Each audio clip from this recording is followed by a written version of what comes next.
وَلَمَّا رَأَى الْمُؤْمِنُونَ الْأَحْزَابَ، جب ان لشکروں کو اہل ایمان نے دیکھا. اب دیکھیے ایک ہی سچویشن ہے، اس میں ایک ریئیکشن ہے منافقین کا، ما وعدنا اللہ ورسولہ الا غرورا، اور ایک ریئیکشن اہل ایمان کا ہے وَلَمَّا رَأَى الْمُؤْمِنُونَ الْأَحْزَابَ قَالُوا هَذَا مَا وَعَدَنَا اللَّهُ وَرَسُولُهُ وَصَدَقَ اللَّهُ وَرَسُولُهُ. ان کا رد عمل کیا تھا؟ یہی تو ہے جس کا وعدہ کیا تھا اللہ نے اور اس کے رسول نے، اور سچ کہا تھا اللہ نے اور اس کے رسول نے. ان کے سامنے وہ آیات تھیں جو مدینہ منورہ میں آنے کے تقریباً فوراً بعد نازل ہو گئی تھیں. وَلَنَبْلُوَنَّكُمْ بِشَيْءٍ مِّنَ الْخَوْفِ وَالْجُوعِ وَنَقْصٍ مِّنَ الْأَمْوَالِ وَالْأَنفُسِ وَالثَّمَرَاتِ، ہم لازماً تمہیں آزمائیں گے، فقر و فاقہ سے، بھوک سے، جان و مال کے نقصان سے، محنتوں کی کمائیوں کے ضائع ہونے سے. یہ سارے امتحانات آئیں گے، جان لو. یہ کانٹوں بھری سیج ہے، یہ پھولوں کا بستر نہیں ہے، کانٹوں بھرا بستر ہے. لہذا دیکھ کر آؤ، اس وادی میں قدم رکھنا ہے تو سوچ سمجھ لو پہلے سے.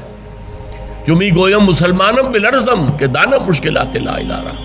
میں جب کہتا ہوں کہ میں مسلمان ہوں تو مجھ پر لرزہ طاری ہوتا ہے، اس لیے کہ مجھے معلوم ہے لا الہ الا اللہ کہہ دینا آسان ہے، اس پر پورا اترنا بہت مشکل ہے. لہذا ان کی نگاہ میں وہ تھا، ان کی نگاہ میں یہ تھا کہ قیصر و کسریٰ کے خزانے وہ آئے، بعد میں آئے، لیکن یہ ہے کہ ابھی نہیں آئے تھے. سراقہ سے کہہ دیا تھا حضور نے جب وہ آیا تھا گرفتار کرنے کے لیے، اور 2 مرتبہ اس کے گھوڑے کے پاؤں جو ہے وہ ریت میں دھنس گئے، اور اس نے نشانی دیکھ کر پھر آ کر معافی مانگی اور اسلام لے آیا. تو حضور نے فرمایا سراقہ میں تیرے ہاتھوں میں کسریٰ کے کنگن دیکھ رہا ہوں. ایک وقت آئے گا کہ کسریٰ جو کنگن پہنتا تھا جو بہت قیمتی ہوگا، کیسا ہوگا، اس میں سونے میں کیا ہیرے جڑے ہوئے ہوں گے، اے سراقہ میں دیکھ رہا ہوں کہ تمہارے ہاتھوں میں وہ کنگن ہیں. اور یہ ہوا جب مدائن فتح ہوا اور وہ قلعہ جو تھا اس کا اور محل وہ فتح ہوا اور تمام مال غنیمت جمع ہوا، تو حضرت عمر نے کسریٰ کے کنگن نکال کر کہا سراقہ کہاں ہے، بلاؤ، اور انہیں پہنا دیے. کہ یہ حضور نے فرمایا تھا یہ بات آج پوری ہو گئی. یہ کسریٰ کے کنگن سراقہ کے ہاتھ کے اندر ڈال دیے گئے. لیکن یہ وعدہ پورا ہونے میں ابھی وقت ہے، ابھی لگیں گے اس میں کوئی 7-8 سال.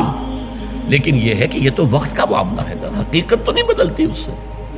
تو چونکہ ان کے سامنے یہ تھا وَلَنَبْلُوَنَّكُمْ بِشَيْءٍ مِّنَ الْخَوْفِ وَالْجُوعِ، خوف. اب دیکھیے خوف انتہا کو پہنچ گیا غزوہ احزاب کے وقت. جو بھوک کا یہ عالم تھا کہ لوگوں نے جب کہ وہ خندق کھود رہے تھے تو پیٹوں پر پتھر باندھے ہوئے تھے اپنی چادروں سے کس کر، تاکہ کمر دوہری نہ ہو جائے بھوک کے مارے.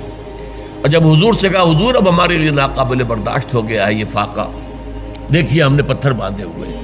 حضور نے اپنا کرتا مبارک اٹھا کر دکھایا، وہاں 2 پتھر بندھے ہوئے تھے. تو یہ صورتحال اہل ایمان کے اوپر آئی ہے. خوف بھی تھا، بھوک بھی تھی، لیکن ان کی زبانوں پر ترانہ کیا تھا؟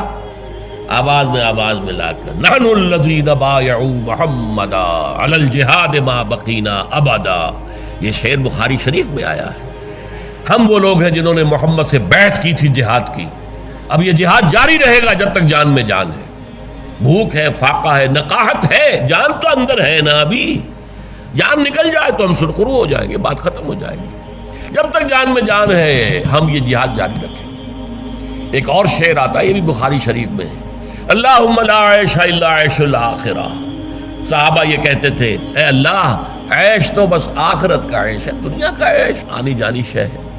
لا عیش الا عیش الاخرہ. اور حضور فرماتے تھے جواب میں، یہ تھی کیفیت اس جماعت کی، محمد الرسول اللہ والذین معہ. نقشہ کیا تھا؟ صحابہ کہہ رہے اللہم لا عیش الا عیش الاخرہ. حضور فرمایا فاغفر الانصار والمہاجر، تو اے اللہ ان انصار اور مہاجرین کی جماعت کی مغفرت فرما دے. یہ کیفیت تھی اور یہ اہل ایمان کا رد عمل تھا کہ انہوں نے کہا کہ ھذا ما وعد اللہ ورسولہ وصدق اللہ ورسولہ وما زادہم الا ایمانا وتسلیما. ان کے اندر کوئی شے نہیں بڑھی مگر ایمان اور تسلیم. آزمائش سے اہل ایمان کا ایمان نکھرتا ہے، بڑھتا ہے، اس میں اضافہ ہوتا ہے. تسلیم سر تسلیم خم ہے جو مزاج یار میں آئے، یہ کیفیت تسلیم ہے. اے اللہ جو تیری مرضی ہے، اگر ہم سب ہلاک ہو جانا یہ تیری مرضی ہے تو ہم حاضر ہیں.